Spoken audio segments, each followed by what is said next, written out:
श्री कृष्ण अर्जुन से कहते हैं, हे अर्जुन, शरीर त्यागते समय मनुष्य जिस जिस भाव का स्मरण करता है वह उस भाव को निश्चित रूप से प्राप्त होता है।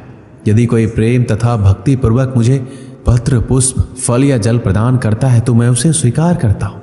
जो सुख दुख में, भय तथा चिंता में संभाव रहता है वह मुझे अत्यंत प्रिय है। श्री कृष्ण कहते हैं, तुम्हारा क्या गया जो तुम रो रहे हो? तुम क्या लाए थे जो तुमने खो दिया? तुमने क्या पैदा किया जो नष्ट हो गया है? तुमने जो लिया यहीं से लिया, जो दिया यहीं पर दिया।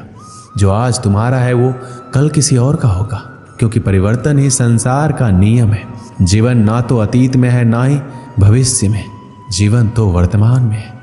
श्री कृष्ण कहते हैं, जो मुझे सर्वत्र देखता है और सब कुछ मुझ में देखता है उसके लिए ना मैं कभी अदृश्य होता हूँ और ना वह मेरे लिए कभी अदृश्य होता है। केवल व्यक्ति का मन ही किसी का मित्र और शत्रु होता है। एक समय की बात है, एक गांव में एक व्यक्ति रहता था जो अपने जीवन को लेकर बहुत चिंतित रहता था। उसे लगता था कि उसके जीवन में एक बड़ा बदलाव आना चाहिए जिससे उसे जीवन में किसी भी तरह की परेशानी ना रहे, उसके पास खूब धन हो और उसकी खूब प्रसिद्धि हो, वह जहां जाए उसे सम्मान मिले। परंतु उसके जीवन में कुछ भी नहीं बदल रहा था, क्योंकि वह कुछ करने की जगह बस सही समय का इंतजार कर रहा था और समय उसके कुछ करने का इंतजार कर रहा था। उसकी इसी आदत के कारण उसका मन दुखी रहने लगा। उसके मन में नकारात्मक विचारों का वास होने लगा। उसे हर चीज में कमी नजर आने लगी। जब भी वह कुछ करने का मन बनाता तो अचानक उसके मन में विचार आता कि शायद ये काम सही ढंग से नहीं हो पाएगा। उसे लगने लगा शायद वह कुछ करने के लायक ही नहीं है।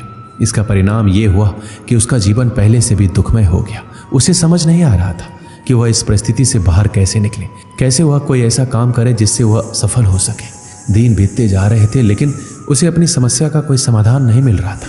उसी दौरान उनके गांव में एक साधु आए जिनकी प्रसिद्धि दूर दूर तक थी।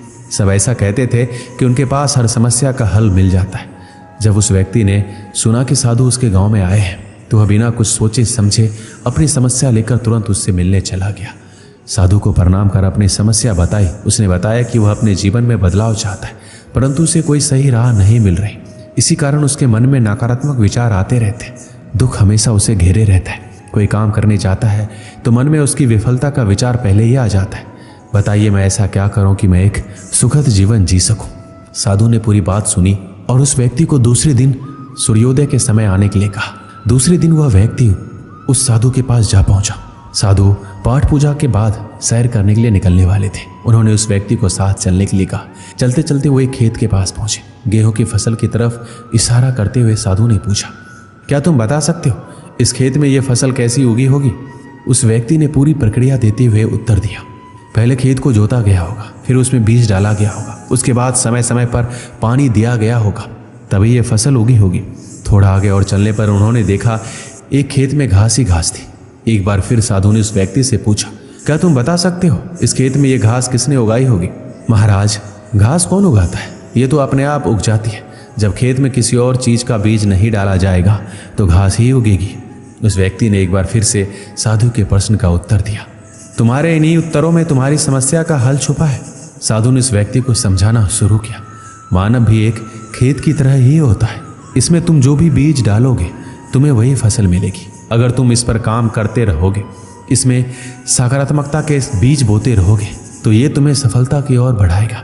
और यदि तुम अपने भविष्य की चिंता में वर्तमान का समय भी नष्ट करोगे तो दिमाग में नकारात्मकता की वृद्धि होगी।